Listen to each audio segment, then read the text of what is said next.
தலைவர் சிஎம் விஜய் அவர்கள் ஏன் பேச மாட்டேங்கிறாரு? மக்கள் பிரச்சனையை பத்தி எதுவுமே வாய் திறக்க மாட்டேங்கிறாரு. அவர் ஏன் மௌனமா இருக்கிறாரு அப்படின்னு மனசுக்குள்ள நினைச்சிட்டு இருக்கிற முட்டாளுங்களுக்கு தான் இந்த பதிவு. அவருக்கு பேச தெரியாம தான் 108 சீட்ல ஜெயிச்சுட்டு வந்து சிஎம் வந்து உட்கார்ந்துருக்காரு. அவர் பேசாத பேச்சாடா? அவர் பேசுறப்பெல்லாம் என்ன உங்க காதுல பூட்டு வச்சிருந்தீங்களா? ஏன் நீங்க பேச தெரிஞ்சவங்க தானே? நீங்க மக்கள் பிரச்சனையை எடுத்து பேசி சிஎம் வந்து உட்கார்ந்துருக்க வேண்டியது தானே? டேய், உங்களை மாதிரி அளவுக்கு மீறி பேசுறவன் வேலை செய்ய மாட்டான், வேலை செய்யறவன் பேசவும் மாட்டான். ஒரு மௌனத்துக்குள்ள எவ்வளவு பெரிய சிங்கம் ஒளிஞ்சிட்டு இருக்குன்னு உங்களுக்கு தெரியுமாடா? தெரியாதுன்னா இனிமே அதை பார்க்க போறீங்க. அவர் பேச தேவையில்லடா. அவர் எதுக்கு பேசணும்? அவருக்கு பதிலாக தான் மக்கள் நாங்கள் பேசிட்டு இருக்கோம்ல. எங்களுக்கு முதல்ல பதில் சொல்லிட்டு அப்புறமா நீங்க பேசுங்கடா. பிரஸ் மீட்ல எல்லாம் பேசவே மாட்டேங்கிறாரு. ஏன்? எதுக்கு பிரஸ் மீட்ல பேசணும்? ஏன் சிஎம் நான் பிரஸ் மீட்ல பேசணும்னு என்ன சட்டமா என்ன? ஏன் பிரஸ் மீட்ல ஏதாவது இடக்கு கேள்வி கேட்டு அவர்கிட்ட ஏதாவது போட்டு வாங்கலான்னு பாக்குறீங்களா?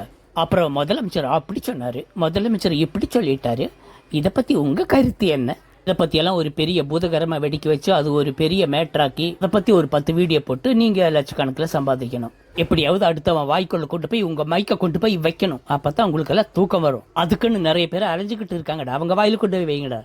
அதுக்கு தான் எப்பவுமே யாருக்கும் எந்த பிரயோஜனம் இல்லாம வளவளான்னு கத்திக்கிட்டு ஒரு திமிர் எடுத்து கொழுப்பெடுத்து அலையற ஒரு நானா கூட்டம் இருக்குதுல்ல, அவங்க வாயில கொண்டு போய் வைங்க. உங்க மைக்கோட கவர் மட்டும் இல்ல, இந்த செவுத்துல ஒட்டி வச்சிருக்காங்கல்ல வால் போஸ்டர், அதை கூட வலிச்சு திம்பாங்க.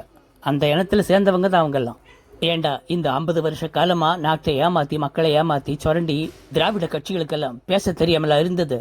ஏன் அவங்க பேசின பேச்சுக்கெல்லாம் அவங்களுக்கு ஆட்சியில வந்து உட்கார முடிஞ்சுதா? ஒரு கட்சி என்னடானா நாங்க அரச மரம் போல வளர்ந்த கட்சி, இன்னொரு கட்சி என்னடானா நாங்க ஆலமரம் போல வளர்ந்த கட்சி. எங்க அடிவேரெல்லாம் யாருமே ஆட்ட முடியாதுன்னு இந்த திராவிட கட்சிகள் பேசாத பேச்சாடா. இப்ப மாவு கிட்டு போட்டு உட்காந்துக்கிட்டு ஊருக்குள்ள போய் யார தூண்டி விடுறது, எப்படி இந்த சட்ட ஒழுங்க வந்து சீர்குலைக்கிறது, எந்த குழந்தைய கடத்துறது, எந்த வண்டியை உடைக்கிறது, பள்ளிக்கூடத்துக்கு போகாம இந்த பொறுக்கித்தனமா அலைஞ்சிட்டு இருப்பாங்க பாரு இந்த வெட்டி பசங்க. அந்த பொறுக்கி பசங்களை கையில வச்சுக்கிட்டு அடுத்தவங்க கழுத்துல இருக்கிற செயினா இருக்கிறது, ஸ்பாட்லேயே வந்து அது ஒரு வீடியோ எடுத்துக்கிட்டு சட்ட ஒழுங்கு கட்டு போச்சுன்னு சொல்லிட்டு முதலமைச்சரோட பேரை சொல்லிட்டு அவரை நோண்டி நோங்க எடுக்கிறது. நாட்டில் ஒரு நல்ல விஷயம் நடக்குதுன்னா அங்கே இவங்க வந்து கேமராவோட இருக்க மாட்டாங்க. ஆனால் இந்த திருடுறது, கொள்ளையடிக்கிறது, கொலை பண்ணுறது, இந்த இடத்துக்கெல்லாம் அவங்க கேமராவோட அவ்வளோ சீக்கிரம் ஸ்பாட்டுக்கு எப்படி தான் வர்றாங்கன்னு தெரியல. அந்த அளவுக்கு ஒரு ஸ்பீடு இவங்க கிட்ட இந்த விஷயத்துக்கு மட்டும். அது எப்படி? அப்படின்னா இதெல்லாம் திட்டம் போட்டு நீங்கள் சொல்லி வச்சு சேரீங்களா அப்படின்னு தான் மக்கள் சொல்கிறாங்க. உங்கள் மனசை தொட்டு சத்தியம் பண்ணி சொல்லுங்க, இதெல்லாம் நீங்கள் தானே சேரீங்க. இந்த மாதிரி சம்பவத்துக்கு பின்னாடி எல்லாம் யாரு இருக்காங்கன்னு யோசிக்க தெரியாத அளவுக்கு மக்கள் ஒன்றும் முட்டாளுங்க இல்லடா. பள்ளிக்கூடத்திலேயே கள்ள காப்பி அடிச்சு பாஸ் ஆன உங்க மண்டையில எல்லாம் இந்த மாதிரி அறிவு தாண்டா இருக்கும். நேர்மையா படிச்சு வெளியில வந்தவங்களுக்கு தான் நல்ல அறிவு மண்டையில வரும். இவங்கள கள்ள காப்பி அடிச்சு பாஸ் ஆனாங்களா இல்ல பணத்தை கொடுத்துக்கிட்டு பட்டத்தை வாங்கிட்டு வெளியே வந்தாங்களான்னு யாருக்கு தெரியும்? எங்கள் தலைவர் மாண்புமிகு முதலமைச்சர் விஜய் அவர்கள் பேச மாட்டாரு. அவரு பேசும்போது நீங்க பேச மாட்டீங்க. வடிவேலு படத்துல ஒரு காமெடி ஒன்று வரும் தெரியும்ல, எத்தனை தடவை பார்த்துருப்பீங்க. வட்டிக்கு பணம் கொடுத்த கடங்காரன் வடிவேலை துரத்திக்கிட்டே வந்து அடிப்பான். அப்ப வந்து வடிவேலு திருப்பி அடிக்க மாட்டாரு. அப்ப பக்கத்துல இருக்கிறவரை ஒருத்தர் கேட்பார், அவர் இப்படி அடிக்கிறாரு, நீங்க ஏன் திருப்பியே அடிக்க மாட்டேங்கிறீங்க அப்படின்னு கேட்கும்போது வடிவேலு அதுக்கு ஒரு பதில் சொல்வாரு, நான் அடிக்கும்போது அண்ணன் பேசவே மாட்டாருடா அப்படின்னு சொல்லுவாரு.